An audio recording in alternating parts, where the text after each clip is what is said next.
Père, merci pour tout ce que tu fais pour nous chaque jour. Merci de bénir abondamment Vincent et toute sa famille et ses amis. Merci de bénir abondamment Victor et toute sa famille et ses amis. Moi-même et toute ma famille et mes amis. Merci de bénir tous ceux qui écouteront l'étude plus tard et de les bénir eux ainsi que toute leur famille et amis. Merci de nous faire persévérer tous jusqu'au bout, jusqu'à la fin. Et cela quoi qu'il puisse nous arriver. Comme tu le dis dans ta parole en Matthieu 24:12, le péché s'accroît parce que l'amour de la majorité, l'amour du plus grand nombre se refroidira. Mais tu nous promets au verset suivant, le verset 13, mais celui qui persévérera jusqu'à la fin sera sauvé. Sans nous, sans toi, nous ne pouvons rien faire. Mais merci de nous faire persévérer donc tous jusqu'au bout, jusqu'à la fin. Merci de nous inonder sans cesse de tout ton amour, de toute ta foi, de toute ton espérance. Merci que nous puissions proclamer ton amour, ta foi, ton espérance, ta parole, ton évangile, la bonne nouvelle de ton salut au monde entier. Comme tu le dis dans ta parole, dans Acte 1, verset 8, que nous allons encore actualiser aujourd'hui. Mais nous recevrons une puissance, la puissance de ton Saint-Esprit survenant sur nous, et nous serons tes témoins dans chacune de nos villes, dans chacun de nos pays, et jusqu'à toutes les extrémités de la terre. Tu nous dis que tout est possible à celui qui croit, que tout ce que nous demanderons avec toi par la prière, nous le recevrons, car rien n'est impossible à toi, mon Dieu. Donc, merci pour toutes ces belles promesses. Merci de faire de nous des Béréens qui avons des sentiments plus nobles que les autres croyants, parce que nous recevons ta parole tout entière, la Bible tout entière, avec beaucoup d'empressement et de joie, et nous l'examinons chaque jour pour voir si tout ce qu'on nous dit est exact, ou tous nos pasteurs, tous nos prédicateurs et même nous-mêmes, et non moi le premier, qu'on vérifie ce que je dis. Et merci de faire de nous aussi des saints qui persévèrent, qui endurent, qui patientent en gardant tes commandements, tous tes commandements, ainsi que la foi de Jésus, Apocalypse 14:12. Et merci de mettre tes mots dans ma bouche, merci de nous faire comprendre ta parole et surtout que nous puissions la mettre en pratique. Merci que nous t'aimions de tout notre cœur, de toute notre âme, de toute notre pensée, de toute notre intelligence, de toute notre force, de tout notre être nous-mêmes. C'est le premier commandement qui résume ton adoration envers toi, et le second qui lui est semblable, comme tu le dis dans ta parole. Tu aimeras ton prochain comme toi-même, et notre prochain c'est tout le monde, tous les autres. Donc merci d'accomplir cela en chacun de nous. Merci de faire infiniment au-delà de tout ce que nous savons te demander et penser. Au nom de Jésus, amen. On a vu, pour ceux qui étaient pas là, je leur encourage à voir, on a vu le premier message des 3 messages des 3 anges qui se trouvait dans Apocalypse 14, 6 à 7. Je fais juste un petit récapitulatif, parce que souvent mon pasteur, et je suis d'accord avec lui, il dit un texte sorti du contexte, ça en devient un prétexte. Donc comme quoi il faut toujours, pour n'importe quel texte qu'on doit étudier, il faut toujours lire un petit peu avant pour voir le contexte et lire un petit peu après. Faut pas sortir un texte parce qu'on peut lui faire dire n'importe quoi. Si par exemple, si vous prenez un texte qui va dire je hais vos fêtes, l'Éternel qui dit je hais vos sacrifices et vos offrandes, alors que c'est lui-même qui les a institués. Après, il faut voir le contexte, et il y en a qui vont dire tiens, il veut plus de sacrifices, plus d'offrandes, ou il haït ça, tiens, Dieu se contredit. Non, pourquoi il a dit ça? Parce que les gens se détournaient de lui, qui faisaient ça par habitude, comme si on priait, comme si on récitait une prière, comme si on connaissait la Bible par cœur, mais pas avec le cœur, alors que lui, il nous demande de connaître avec le cœur, de l'aimer comme il mérite, quoi. C'est-à-dire pas comme on l'aime nous. Bon, bref, je ferme la parenthèse. Donc, en fait, un conseil, si on peut prendre toujours lire un peu avant et un petit peu après, comme par exemple, donc, je vais juste vous rappeler, donc l'Apocalypse 14, donc du verset 1 à 20, donc du verset 1 à 5, ça serait pour résumer, ça serait l'agneau et ses rachetés sur la montagne de Sion, donc l'agneau Jésus. Ensuite, à partir du verset 6, c'est là où il y a le premier message des 3 anges, enfin, du verset 6 jusqu'à 13, c'est les 3 messages des 3 anges, et c'est l'évangile éternel, et l'évangile, on a vu l'autre fois, ça veut dire la bonne nouvelle, donc éternel, ça veut dire qu'il n'y a ni début ni fin, et où certaines versions de Bible, ils vont dire que c'est 3 anges qui proclament les jugements de Dieu, avec la chute de Babylone et la punition des adorateurs de la bête, et du verset 14 jusqu'au verset 20, ça serait la moisson et la vendange. Et juste pour situer, le chapitre précédent, donc Apocalypse chapitre 13, ça serait les 2 bêtes, la bête qui monte de la mer. Un jour, on y viendra. Il faudra faire cette étude. C'est verset 1 jusqu'à verset Apocalypse 13, 1 jusqu'à Apocalypse 13, 10. Et la bête qui monte de la terre, c'est Apocalypse 13, verset 11 jusqu'au verset 18. Donc, c'est les 2 bêtes, l'Apocalypse 13. Et l'Apocalypse 15, situé, c'est les 7 anges et les 7 coupes, soit les 7 derniers fléaux. Et donc, pile au milieu, il y a l'agneau et s'est racheté sur la montagne de Sion, et les 3 messages des 3 anges qui proclament les jugements de Dieu, quoi. L'évangile éternel, la chute de Babylone et la punition des adorateurs de la bête. Et là, juste vite fait, fait je vais juste vous relire les 3 messages. Donc Apocalypse 14, 6 à 7 pour le premier message, Apocalypse 14, 8 pour le deuxième, et Apocalypse 14, 9 à 11 pour le troisième, et 12 et versets 12 et 13, c'est le préambule. Il y en a qui disent,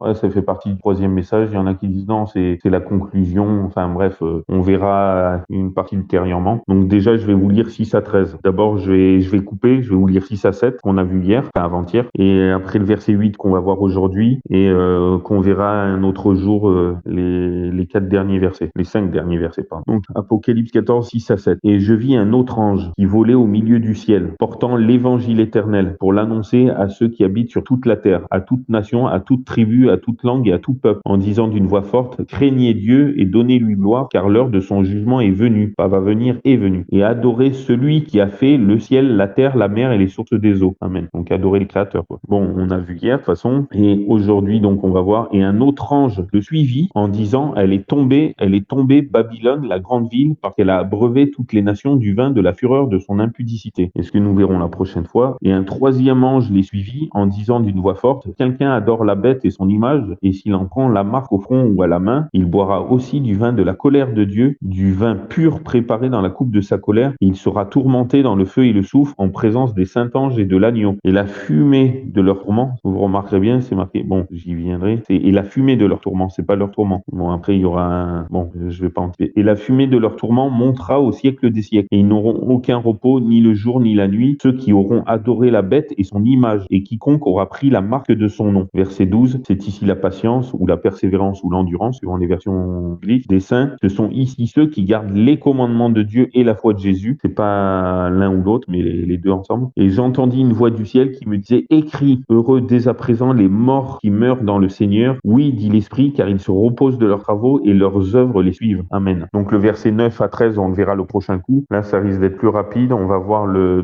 verset 8. Donc je vous le relis. Et un autre ange le suivit en disant, elle est tombée, Babylone, la grande ville, parce qu'elle a abreuvé toutes les nations du vin de la fureur de son impudicité. Amen. Donc on va voir qui est Babylone. Donc qui est Babylone? C'est vrai que l'autre fois, une de mes études, Daniel 7, 25, j'avais dit, telle symbolique, telle chose représente telle chose représente telle chose. Et pour une fois, c'est vrai que je l'ai oublié, ou par flemme ou par manque de temps, ou un peu des deux. J'ai oublié de vous dire sur quel verset je m'appuie, alors que je dis que faut être débéréen. Donc ça, c'est ma tort, je vous demande pardon. Et je demande surtout pardon à Dieu d'avoir pas précisé. Donc je le mettrai en commentaire dans Daniel 7, 25. Et là, justement, Babylone, pourquoi elle représente l'apostasie religieuse, la confusion, la rébellion envers Dieu, et le lieu de... on va voir. Donc déjà, sachant que Babel et Babylone, Babel, comme la tour de Babel par exemple, ça représente ça veut dire confusion parce que Bab c'est confusion et elle c'est Dieu. En fait, ça veut dire Dieu qui confond. Et je sais pas si vous avez remarqué une chose, je sais pas si vous y connaissez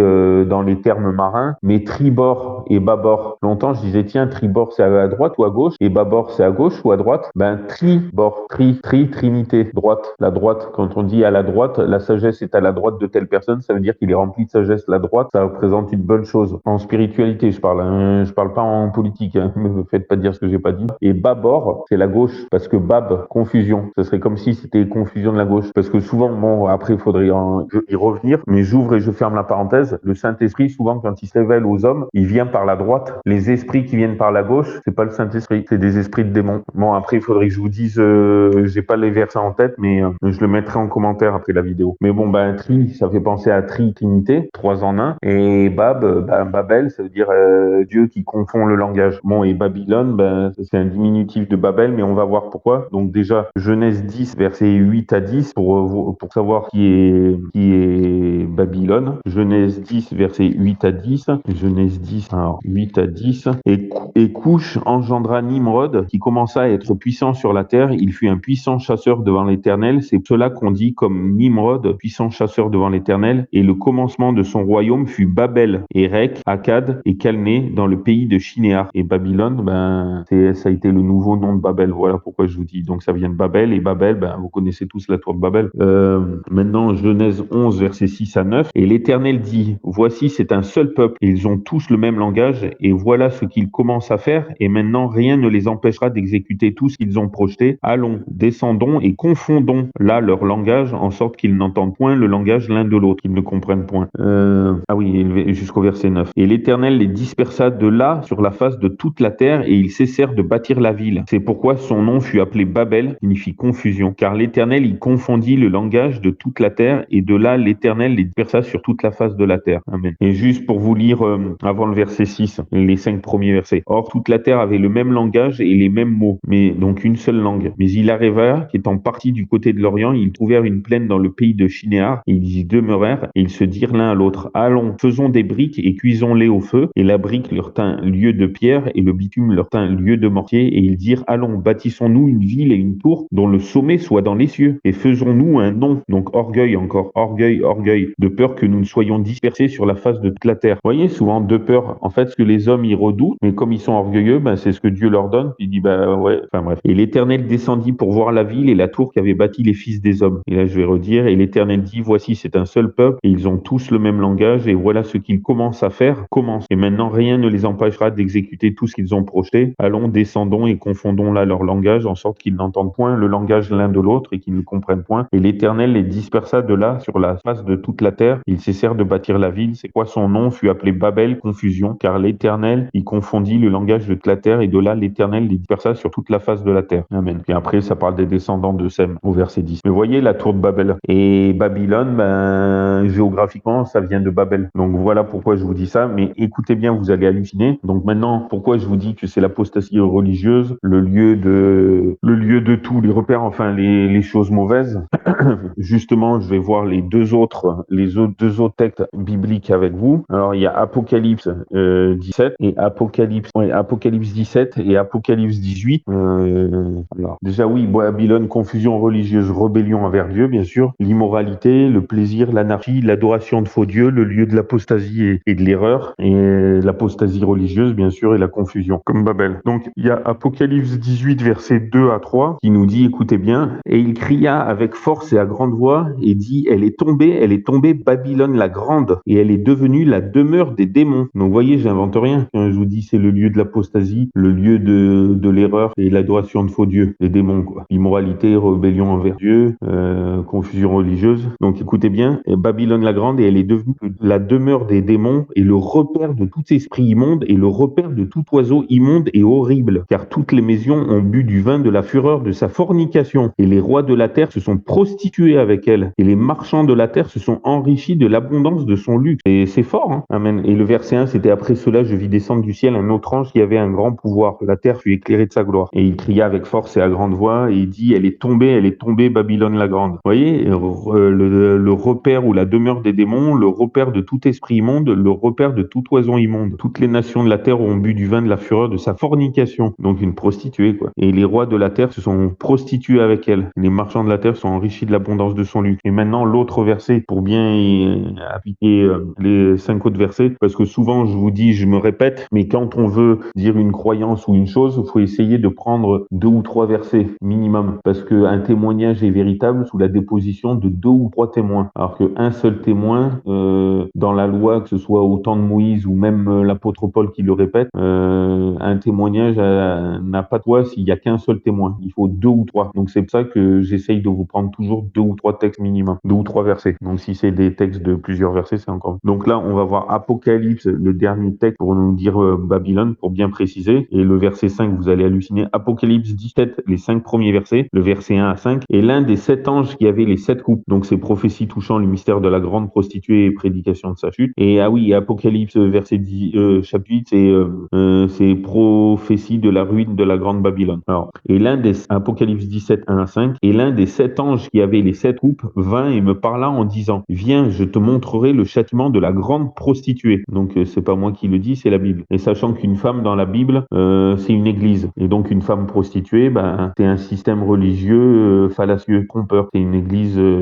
apostasiée, quoi. Et la femme pure, par contre, c'est la véritable église type authentique de Dieu, qui est composée de plusieurs dénominations. Hein, attention, comme l'église prostituée, c'est aussi bon, bref. Alors, donc viens, je te montrerai le châtiment de la grande prostituée qui est assise sur les grosses eaux. Le verset 2, avec laquelle les rois de la terre ont commis fornication et qui a enivré du vin de sa prostitution ceux qui habitent la terre. C'est-à-dire pourquoi prostitution? C'est quoi l'adultère spirituel pour Dieu? C'est quand on adore d'autres dieux. Donc on se fait des images taillées, etc., qu'on est idolâtre, quoi. Donc attendez, je continue. Et il me transporta en esprit dans un désert, et je vis une femme assise sur une bête de couleur écarlate, pleine de noms de blasphème, et ayant 7 têtes et 10 cornes. La femme était vêtue de pourpre et d'écarlate. Alors je vous signale, dans Ésaïe 1, chapitre 1, il nous est dit: si vos péchés sont écarlates et rouges comme le croix moisi, plaidons ensemble, ils deviendront blancs comme la laine. Donc ça représente le péché, le pourpre, l'écarlate. Donc je vis assis sur une bête de couleur écarlate, donc inondée de péché, pleine de noms de blasphème. Et blasphème qu'on a vu l'autre fois, c'est se déclarer égal à Dieu. Par exemple, revendiquer le droit de pardonner les péchés alors que Dieu seul pardonne. Les femmes étaient vêtues de pourpre elles aussi et d'écarlate, donc pleines de péché, quoi, parées d'or, de pierres précieuses et de perles. Elle tenait à la main une coupe d'or pleine des abominations et des souillures de sa prostitution. Et écoutez bien le verset 5. Et sur son front était écrit un nom mystère: Babylone la grande, la mère des fornicateurs et des abominations de la terre. Amen. Et juste le verset 6. Je vis cette femme enivrée du sang des saints et du sang des martyrs de Jésus. Et en la voyant, je fus saisi d'une grande stupeur. Et juste le verset 7. Et l'ange me dit: pourquoi es-tu stupéfait? Je te dirai le mystère de la femme et de la bête qui la porte et qui a les 7 têtes et les 10 cornes. Écoutez bien, la bête que tu as vue a été et n'est plus. Elle doit monter de l'abîme et s'en aller en perdition. Et les habitants de la terre dont les noms ne sont pas écrits dans le livre de vie dès la création du monde s'étonneront en voyant la bête, car elle était et elle n'est plus, bien qu'elle soit. Ouais, enfin, ça c'est un peu compliqué. C'est ici l'intelligence qui possède de la sagesse. Les 7 têtes sont 7 montagnes sur lesquelles la femme est assise. Le verset 10, ce sont aussi 7 rois. Vous voyez, quand je vous dis que les têtes représentent la royauté, j'invente pas, hein. Ce sont 7 rois, 5 sont tombés, l'un vit et l'autre n'est point encore venu. Et quand il sera venu, il ne doit durer que peu. Bon, enfin, c'est compliqué, mais après, il faudra faire une autre étude. Mais Apocalypse, c'est chaud. Mais vous imaginez, donc Babylone, vous voyez, c'est la confusion religieuse, la rébellion envers Dieu, l'immoralité, l'adoration de faux dieux, le lieu de l'apostasie, de l'erreur et de un repère de démons, enfin de tout ce qui est mauvais, quoi. Ça vient de Satan, quoi. Et heureusement, l'ange, le deuxième message nous dit: elle est tombée Babylone la grande ville, parce qu'elle a abreuvé toutes les nations du vin de la fureur de son impudicité. Et l'impudicité, je sais pas si vous vous rappelez, dans Acte 15, quand ils disent c'est le grand concile, parce qu'ils doivent décider si le peuple, qu'est-ce qu'ils vont faire aux nouveaux chrétiens qui se convertissent. Est-ce qu'il y en a qui se disent: ben attends, on va pas leur demander, je paraphrase, hein, on va pas leur demander, parce que je vais pas tout vous lire, mais en partie, c'est exactement la décision du synode de l'Église à Jérusalem sur l'observation des cérémonies de la loi relativement aux gentils, c'est-à-dire aux non-juifs, aux païens qui se convertissent au christianisme. Et parce qu'il y en a, il y avait une grande contestation à l'époque et une dispute qui s'élevait entre les juifs devenus chrétiens qui disaient: bah faut qu'ils se circoncisent, il faut qu'ils observent toute la loi de Moïse, les 613 lois. Puis il y en a qui disaient: non, c'est beaucoup trop. Et justement, il leur dit, je vais juste vous rappeler les points qu'ils ont retenus. Et il y en a souvent qui prennent ce texte comme prétexte pour dire que je vais vous avancer. De Judée, enseignez les frères en disant: si vous n'êtes circoncis selon l'usage de Moïse, vous ne pouvez être sauvés. C'est au verset 1. Au verset 2, une grande contestation et une dispute s'étant donc élevée entre Paul et Barnabas et eux, il fut résolu que Paul et Barnabas et quelques-uns d'entre eux monteraient à Jérusalem auprès des apôtres et des anciens pour traiter cette question. Étant donc envoyés par l'Église, ils traversèrent la Syrie et la Samarie, racontant la conversion des gentils, c'est-à-dire les non-juifs. Certaines traductions vont dire des païens. Et ils donnèrent une grande joie à tous les frères. Et étant arrivés à Jérusalem, ils furent reçus par l'Église et les apôtres et les anciens, et ils racontèrent toutes les choses que Dieu avait faites par eux. Mais quelques-uns de la secte des pharisiens, qui avaient cru, donc devenus chrétiens, se levèrent en disant qu'il fallait circoncire les gentils, donc les non-juifs, et leur ordonner de garder la loi de Moïse. Alors les apôtres et les anciens s'assemblèrent pour examiner cette affaire. Et comme il y avait, après je leur jette pas la pierre, parce que regardez, les pharisiens qui crurent, donc là ils étaient zélés, mais pour Dieu, ils croyaient qu'il fallait tout observer, mais par amour. Comme quoi, j'ouvre et je ferme la parenthèse, dans la vraie église de Dieu, il y aura des légalistes, et il y aura aussi des laxistes. Mais malheureusement, parmi les membres du dragon, diable, il y aura aussi des légalistes et des laxistes. Il y aura de toutes les dénominations dans les deux camps. Après, il faut savoir si c'est un amour sincère ou non, si c'est par apparence ou non. C'est ça qui fera la différence. Mais donc, faut pas critiquer nos frères et sœurs légalistes parce qu'ils peuvent faire partie de l'église, de la vraie véritable église de Dieu et non. Et faut pas non plus, si nous sommes légalistes, critiquer nos frères et sœurs laxistes qui eux peuvent faire partie de la véritable église de Dieu et nous non. Enfin, on n'a pas à savoir s'ils font partie ou non. Faut prier les uns pour les autres parce que cela est bon et agréable devant Dieu notre Sauveur qui veut que tous les hommes soient sauvés et parviennent à la connaissance de la vérité. 1 Timothée 2, 3, 4. Et la connaissance de la vérité, Jean 14, 6, Jésus est le chemin, la vérité et la vie. Nul ne vient au Père que par lui. Donc ça veut dire à la connaissance de Jésus. Bon bref, je ferme la parenthèse. 13. Donc il faut prier les uns pour les autres, faut pas se juger les uns les autres. Par contre, faut demander à Dieu la sagesse pour discerner telle ou telle chose que mon frère enseigne, frère ou sœur, est biblique ou non. Si c'est anti-biblique, donc c'est satanique. Mais si c'est pas écrit dans la Bible, mais c'est pas contraire à ce qui est écrit dans la Bible, là,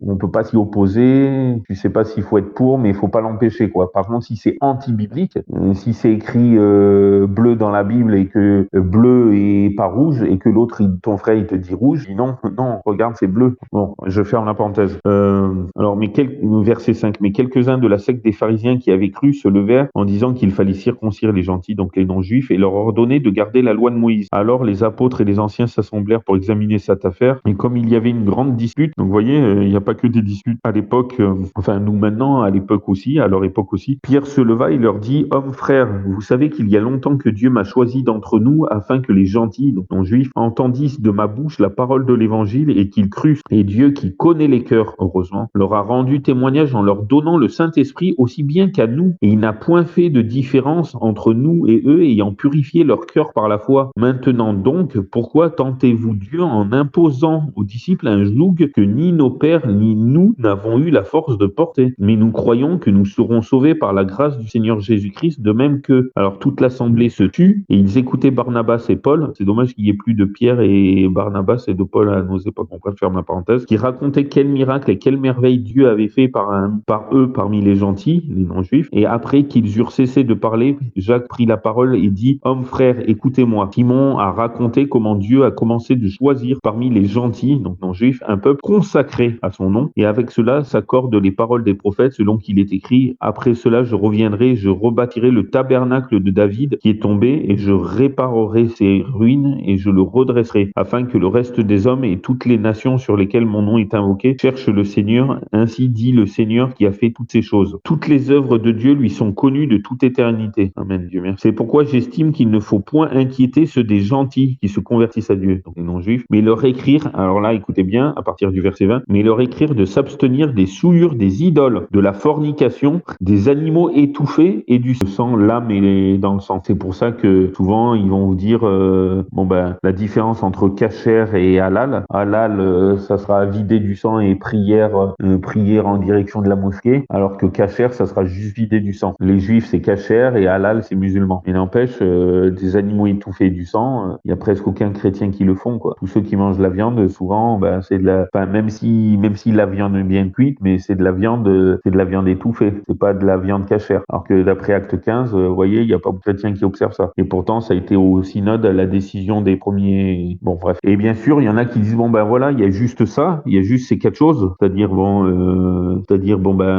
éviter s'abstenir des souillures des idoles et de la fornication, des animaux étouffés, du sang. Donc il y en a, ils vont dire il y a que quatre choses. Mais à votre avis, c'est pas précisé les 10 commandements, mais ça coule de source. Il y en a qui disent les 10 commandements en font pas partie. Ils en font pas partie, mais les 10 commandements, c'est la seule chose que Dieu a écrit de son doigt lui-même. Donc il place, comme dit l'apôtre Paul dans 1 Corinthiens 7 verset 19, la circoncision n'est rien, l'incirconcision n'est rien, mais l'observation des commandements de Dieu est tout. Vous imaginez, Paul, il a dit ça aux Corinthiens, que c'était une église jeune chrétienne, mais c'était des anciens juifs, et un juif, l'appartenance à la communauté juive, c'était deux choses, c'était la circoncision et le sabbat. Donc c'est comme si je vous disais maintenant, je disais à tous les chrétiens, la foi et la grâce n'est rien, mais l'observation des commandements de Dieu est tout, alors qu'on est sauvé par la grâce. C'est comme, je me ferais limite lapider. Vous imaginez, Paul, il a failli se lapider, mais pourquoi il dit que c'est rien? C'est rien à côté de l'observation des commandements. Et il y en a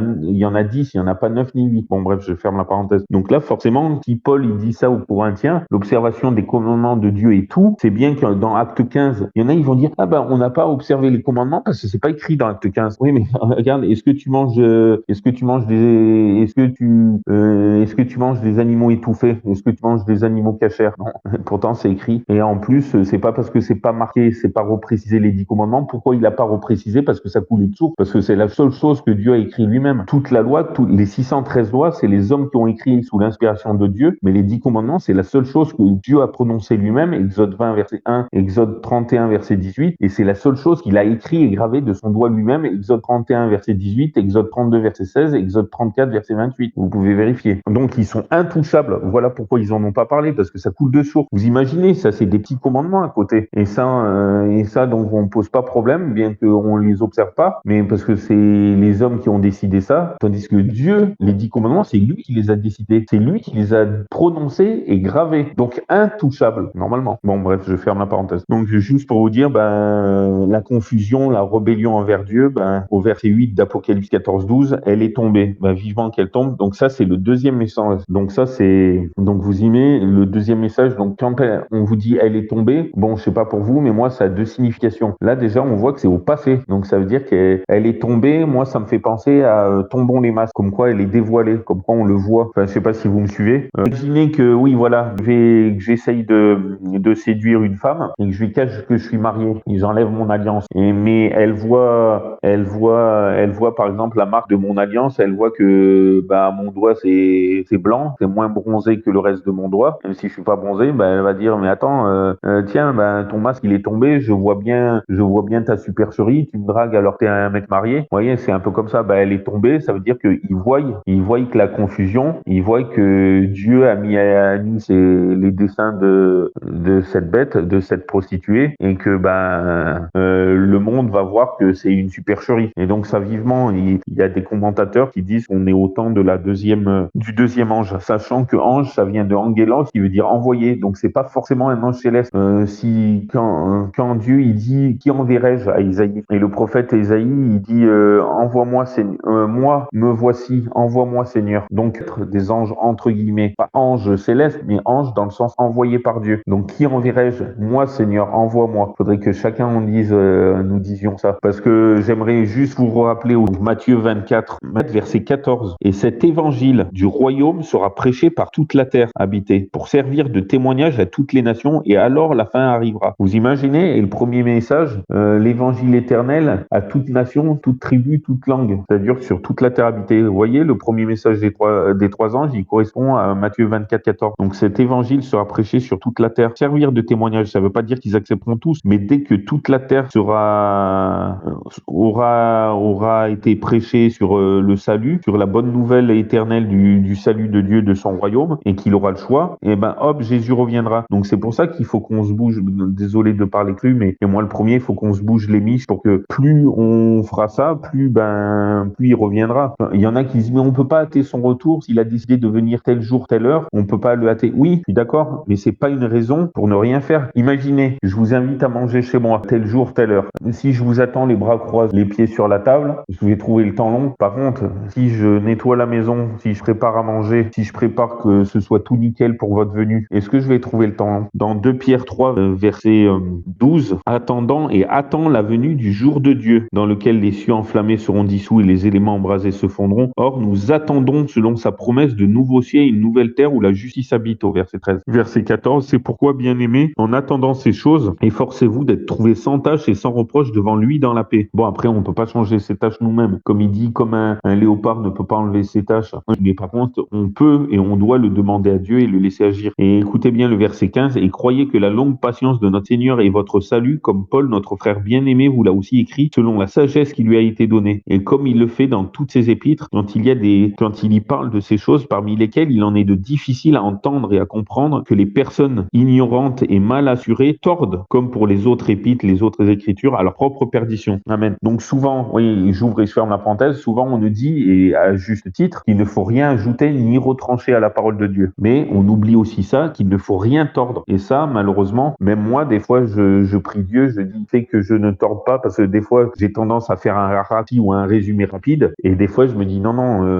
attends, là, non, faut pas faire un raccourci, non, là, Dieu, il a pas dit ça. Par exemple, je sais pas, je dis, au lieu, tiens, exhortons-nous les uns les autres, je vais dire, pour que ce soit un français plus compréhensible, je vais dire, encourageons-nous les uns les autres, qui n'est pas faux, mais exhorter, c'est beaucoup plus fort que encourager. Ça veut dire la même chose, mais vous voyez, c'est comme quand Jésus, à un moment, il dit, il a été écrit dans la loi, aime ton prochain, enfin, aime ceux de ton peuple, en gros, et haïs ton ennemi. Sauf que quand je regarde à quelle référence il fait le texte, bon, parce qu'il dit, vous avez entendu des anciens, aime ton prochain et haïs ton ennemi. Sauf que quand on voit dans Lévitique la loi où ça rapporte, c'est juste marqué aime ton prochain. Et c'est les hommes qui ont rajouté haïs ton ennemi. Et lui, il dit, mais moi je vous dis, aimez vos ennemis, bénissez vos ennemis et priez pour vos ennemis. Donc il rajoute, il approfondit, parce que l'homme l'homme, il rajoute sa sauce. À chaque fois, il faut que l'homme, il rajoute, comme si la parole de Dieu suffisait pas, il faut qu'à chaque fois, l'homme, il rajoute. Comme si, bon, bref, je ferme la parenthèse, je vais pas m'énerver, mais il faut toujours qu'on ajoute, il faut toujours qu'on mette notre grain de sel. Oui, je sais que Jésus nous a dit qu'on est le sel de la terre, mais c'est pas une raison pour ajouter le grain de sel. Si Dieu, il fait un plat, il est parfait, il y a rien à rajouter, il y a rien à enlever, il y a rien à tordre. Bon, je ferme la parenthèse. Mais voyez, et juste, juste ça me fait penser à un dernier texte, donc 2 Corinthiens, alors écoutez bien, vous allez halluciner, 2 Corinthiens 4, à partir du verset 3, ouais, allez, je peux même vous dire à partir du verset 1, c'est pourquoi, ayant ce ministère selon la miséricorde qui nous a été faite, nous ne perdons pas courage, mais nous avons rejeté les choses honteuses qu'on cache, ne nous conduisant point avec artifice et ne falsifiant point la parole de Dieu, ne falsifiant point la parole de Dieu. Ça, on devrait le dire à tous nos frères et sœurs catholiques et protestants. Ne falsifions point la parole de Dieu, mais nous recommandons nous-mêmes auprès de toute conscience d'homme devant Dieu pour la manifestation de la vérité. Donc, la manifestation de Jésus, Jean 14,6, chemin, vérité et la vie. Écoutez bien la suite, 3,6. Que si notre évangile est voilé, alors que Apocalypse, ça veut dire révélation, ça veut dire dévoilement. Écoutez bien, que si notre évangile est voilé, il est voilé pour ceux qui périssent, pour les incrédules, dont le Dieu, avec un petit dé, dont le Dieu de ce siècle, donc le diable, a aveuglé l'esprit afin qu'il ne soit pas éclairé par la lumière du glorieux évangile, l'évangile éternel apporté à toutes les nations, tribus, toutes langues, tout peuple. Donc du glorieux évangile de Christ qui est l'image de Dieu. Écoutez bien la suite, après ça remonte un peu. Car nous ne nous prêchons pas nous-mêmes, mais nous prêchons Jésus-Christ le Seigneur, et pour nous, nous sommes vos serviteurs à cause de Jésus. Alors là, le verset 6, énorme. Car le Dieu qui a dit que la lumière resplendisse au milieu des ténèbres est celui qui a resplendi dans nos cœurs pour faire briller la lumière de la connaissance de la gloire de Dieu en la personne de Jésus-Christ. Or, nous avons ce trésor dans des vases de terre afin que l'excellence de la puissance soit attribuée à Dieu et non pas à nous. Amen. Bon, le verset 8 à 10, je finis parce que c'est trop bien aussi. Nous sommes pressés de toute manière, mais non réduits à l'extrémité, en perplexité, mais non sans espérance, persécutés, mais non abandonnés, abattus, mais non entièrement perdus. Nous portons toujours en notre corps la mort du Seigneur Jésus-Christ, la mort du Seigneur Jésus, afin que la vie de Jésus soit aussi manifestée dans notre corps. Car nous qui vivons, nous sommes sans cesse livrés à la mort à cause de Jésus, afin que la vie de Jésus soit aussi manifestée dans notre chair mortelle, de sorte que la mort agit en nous et la vie en vous. Le même esprit de foi, selon qu'il est écrit, j'ai cru, c'est pourquoi j'ai parlé, nous aussi nous croyons, et c'est pourquoi nous parlons, sachant que celui qui a ressuscité le Seigneur Jésus nous ressuscitera aussi par Jésus et nous fera comparaître avec vous. Amen. Donc voyez, il fait resplendir la connaissance. Donc autrefois nous étions ténèbres, mais la lumière de l'évangile qui doit être portée sur toute la terre habitée, la lumière, il y a un bébé lumière, un bébé flamme ou un bébé lumière qui a sa maman lumière ou maman flamme, une plus grande, qui dit où c'est que je pourrais voir à quoi ressemblent les ténèbres. Puis il dit à chaque fois que je rentre dans une pièce, c'est éclairé. Puis il dit je sais pas, essaye d'ouvrir par cette porte où ça a l'air sombre. Et puis il passe, puis il dit c'est pareil. Puis après elle lui dit n'importe où tu vas, tu es lumière, tu éclaires. Bon, en gros je la fais courte, mais comme quoi, vous voyez, Jésus nous dit nous sommes la lumière du monde. Donc n'importe où nous allons, nous devons porter la lumière de l'évangile éternel afin que nos contemporains soient plus ténèbres. Il disait, dans l'église il y a le blé et l'ivraie, c'est le mauvais grain. Et il dit à la fin l'ivraie il va sortir de l'église et le blé qui est dans le dehors, dans le monde, il va rentrer dans l'église. Et l'ivraie qui est dans l'église, elle va en sortir, elle va retourner dans le monde. Et l'ivraie qui est déjà dans le monde, elle va y rester. Mais il dit, je sais que ces choses arrivent, mais nous sommes tous des frères et sœurs, ça me fait mal au cœur, je dis moi aussi. Il dit, je veux pas prier Dieu pour que l'ivraie sorte, mais je vais prier Dieu pour que l'ivraie devienne du blé, pour qu'on soit un maximum. Parce que vous imaginez, Matthieu 24, 12, le péché s'accroît parce que l'amour du plus grand nombre, l'amour de la majorité, c'est pas une minorité, c'est une majorité. Donc ça veut dire la majorité d'entre nous, la majorité de nos familles, la majorité de nos frères et sœurs en Christ. Moi, ça me fait